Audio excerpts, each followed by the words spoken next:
Send help. ఆఫీస్లో మీకు torture చేసే బాస్ ఉన్నాడా, వాడిని చూసి రోజు వీడిని తీసుకెళ్ళి ఎక్కడైనా అడవిలో వదిలేస్తే బాగున్ను, అప్పుడు చెప్తా వీడి సంగతి అని ఎప్పుడైనా మీరు అనుకున్నారా? అలాంటి ఒక క్రేజీ, వైల్డ్ అండ్ బ్లడీ థాట్తో తీసిన మూవీనే సెండ్ హెల్ప్.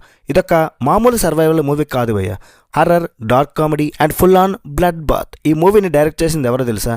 మన ఈవిల్ డెడ్, స్పైడర్ మ్యాన్ లాంటి బ్లాక్ బస్టర్స్ తీసిన legendary director Sam రైమీ.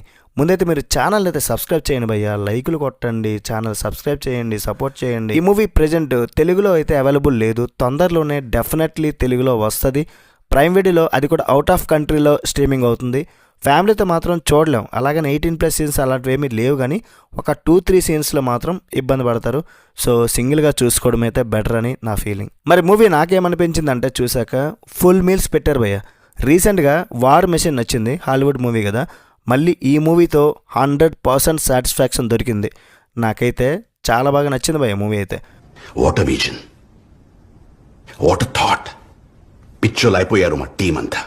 Director Sam రైమీ గురించి ప్రత్యేకంగా చెప్పాల్సిన పనే లేదు.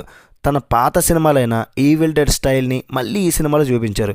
ఇదొక నార్మల్ సీరియస్ సర్వైవల్ మూవీ కాదు.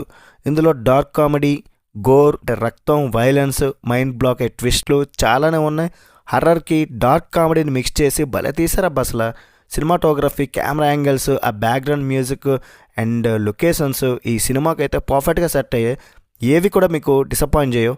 అడవి పంది హంటింగ్ సీన్ ఒకటి వస్తుంది, చాలా బాగుంది అసలు. ఆ సీన్ మాత్రం చాలా బాగా పిక్చరైజ్ చేశారు, అదిరిపోయింది.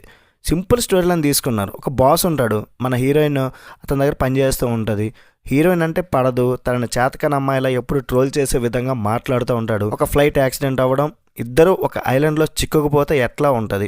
ఒకప్పుడు తనని ఆఫీసులో టార్చర్ చేసిన బాస్ ఇప్పుడు తన దయాదాక్షిణ్యాలపై ఆధారపడాల్సిన పరిస్థితి వస్తే మన హీరోయిన్ తన బాస్తో ఎలాంటి సైకలాజికల్ గేమ్స్ ఆడింది మీరు స్క్రీన్ మీద చూస్తే మస్తు ఎంజాయ్ చేస్తారు. అంటే ఛాన్స్ వచ్చినప్పుడు ఎట్లా దోలు తీరుస్తుంది అనేది కరెక్ట్గా చెప్పాలంటే అట్లా ఉంటుంది అనమాట. ఒక క్యాట్ అండ్ మౌస్ గేమ్లా మారిపోద్ది మూవీ మొత్తం కూడా. నిప్పు ఎలా రాజేయాలి, వేట ఎలా చేయాలి, ఇలాంటి సర్వైవల్ స్కిల్స్.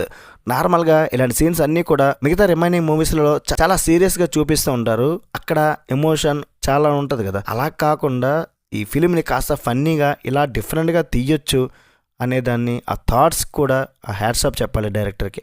అండ్ మూవీలో మాటలు కూడా భలే ఉంటాయి. వాళ్ళిద్దరి మధ్య కాన్వర్జేషన్స్, హీరోయిన్ చెప్పే డైలాగ్స్, నువ్వు నా కైండ్నెస్ని, నా వీక్నెస్ని వాడుకోవాలని చూడకు అంటే తెలుగులో చెప్పదు అనుకోండి, ఇంగ్లీష్లోనే. ఇలాంటి చిన్న చిన్న వన్ లైన్స్ ఉంటాయి. అండ్ రేచల్ మెక్ఆడమ్స్ యాక్టింగ్ అయితే వేరే లెవెల్ ఉంది హీరోయిన్ది. ఆఫీస్లో ఒక భయస్త్రాలుగా ఉంటుంది, ఐలాండ్కి వెళ్ళాక ఒక డేంజరస్ మనిషిగా ఆమె ట్రాన్స్ఫర్మేషన్ కానీ తన కెరీర్లోనే one of the best performance ఇది డెఫినెట్లీ చెప్పొచ్చు. అండ్ డిలాన్ ఓబ్రియన్ కూడా ఒక యారగెంట్ బాస్గా, భయంతో వణికిపోయే ఒక హెల్ప్లెస్ పర్సన్గా చాలా బాగా చేశాడండి. సినిమా మొత్తం వీళ్ళిద్దరే కనిపిస్తారు, కానీ ఎక్కడ మీకు బోర్ అయితే కొట్టదు.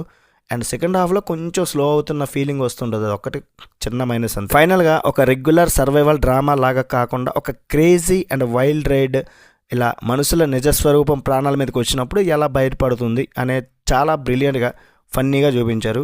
Survival thrillers and dark comedy ఇష్టపడేవారైతే ఈ సినిమాని అయితే మీరు మిస్ అవ్వద్దు. ఓవరాల్గా మన ఛానల్ ఇచ్చే రేటింగ్ ఎంతంటే 3.5/5. నెక్స్ట్ వీడియో మళ్ళీ కలుద్దాం. రివ్యూ నచ్చితే ఒక లైక్, షేరు, సబ్స్క్రైబ్.